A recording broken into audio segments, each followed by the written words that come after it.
كارثه ومصيبه سوداء قلبت مصر كلها يا جماعه. الناس ماشيه في الشارع عادي وفجاه الميه تقلب احمر. شيء مقرف ومرعب طلع على وش الترع. الناس اتجمعت، الصريخ هز المنطقه كلها. كارثه ما حصلتش قبل كده. مين صاحب الكابوس ده؟ وازاي واحد ينزل من بيته رايح شغله ويرجع لاهله بالمنظر ده؟ استنى عندك، لان اللي حصل في ال 24 ساعه دول يخلي عقلك يطير من راسك. ناس عايشين وسطنا وبيمشوا بينا عادي، عملوا اللي الشيطان نفسه يخاف يعمله. ركز معايا في كل ثانيه جايه، علشان اللغز ده فيه تفاصيل حرقه بجد. اللي هسمعه لك دلوقتي مش قصه، ده واقع مرعب حصل في شوارعنا. اياك ترمش عشان كل ثانيه فيها مفاجاه هتصدمك. في منطقه الزاويه الحمراء الساعه 10 الصبح بالتمام والكمال، واحد ماشي جنب ترعه الاسماعيليه ماسك تليفونه وبيمشي عادي. فجاه يا جماعه عينه تثبت على حاجه غريبه جوه الميه، حاجه مش طبيعيه خالص. لون الميه في البقعه دي متغير، وفي كائن غريب طافي. قرب شويه الدم نشف في عروق، رجل بشريه مقطوعه طافيه على وش الميه. الراجل صرخ باعلى صوته: الحقوني الحقوني، جثه جوه الترعه. الناس اتلمت في ثواني. الصدمه كانت اضعاف لما دققوا، دول رجلين مش رجل واحده، رجلين مقطوعين من فوق الركبه.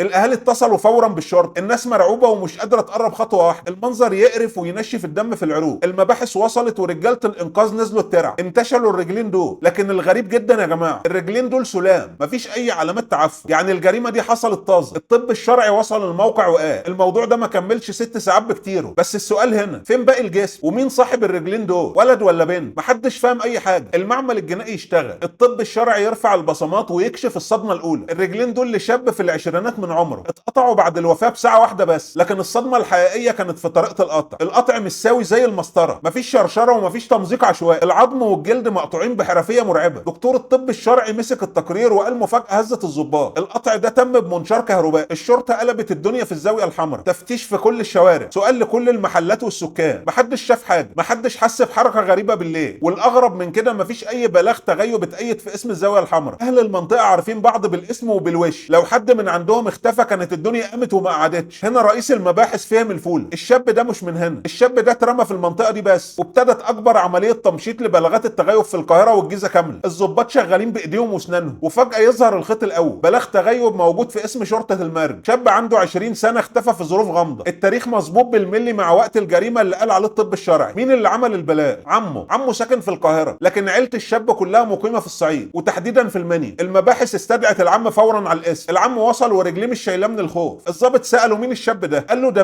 مينا موسى، شغال ممرض في المنيا، جات له فرصه كبيره جدا وشغل هنا في القاهره، نزلها واستلم الشغل وبعدها اختفى وما بانش. الضباط واقفين مش عارفين يقولوا له ايه. نقول لقينا رجلين بس في الترعه ولا نسكت لحد ما نتاكد؟ قرروا يعملوا تحليل دي ان ايه للعم والوالد الشاب اللي جه جري من المنيا على اول قط. وفي يوم هم شغالين في سحب العينات والتحاليل، تيجي الاشاره المرعبه من التمويج الميداني. الشرطه وهم بيمشطوا صندوق زباله على بعد شويه من الترعه، لقوا دراع بشريه مقطوعه ملفوفه في كيس اسود في نفس المنطقه. العم والاب اول ما سمعوا الخبر جريوا على المشرحه كانهم في كابوس. اول ما دخلوا والاب شاف الدراع صرخ صريخ هز اركان المشرحه كلها: ده دراع مينا، ده دراع ابني. عرفوه ازاي بسرعه كده؟ كان في تاتو مميز جدا على الدراع محدش يغلط فيه. الاب انهار على الارض وبقى يصرخ ويدق على صدره: انا كنت مستعد ادفع ملايين، كنت خدوا عمري كله بس سيبوهولي عايش. ليه تعملوا فيه كده؟ عشان تفهم حجم الجريمه والقسوه اللي فيها لازم تعرف مين هو مينا موسى. مينا موسى شاب عنده 20 سنه من قريه طيبه في المية، ابن ناس مكافحين جدا. هو الابن الكبير وعنده 4 اخوات بنات. ابوه راجل بسيط طالع عينه وبيحارب الزمن عشان يجهز البنات للجواز. ومينا شاب راجل بمعنى الكلمه، مش عايز يشيل ابوه الهم. دخل معهد تمريض وكان شاطر ومجتهد والضحكه مش بتفارق وش. شغال في حضانات الاطفال حديث الولاده في مستشفى كبيره، ودكاتره المستشفى بيموتوا فيه من كتر امانته. وفوق كل ده بيشارك في جمعيه تطوعيه عشان يساعد الغلبانين والمرضى بدون ما ياخد مليم واحد. كل الناس بتحب، بس المرتب في الصعيد متوسط ومصاريف اهله تقيله. ومينا طموحه كبير، عايز يكبر ويساعد ابوه يجهز اخواته. هنا يظهر في الصوره صاحبه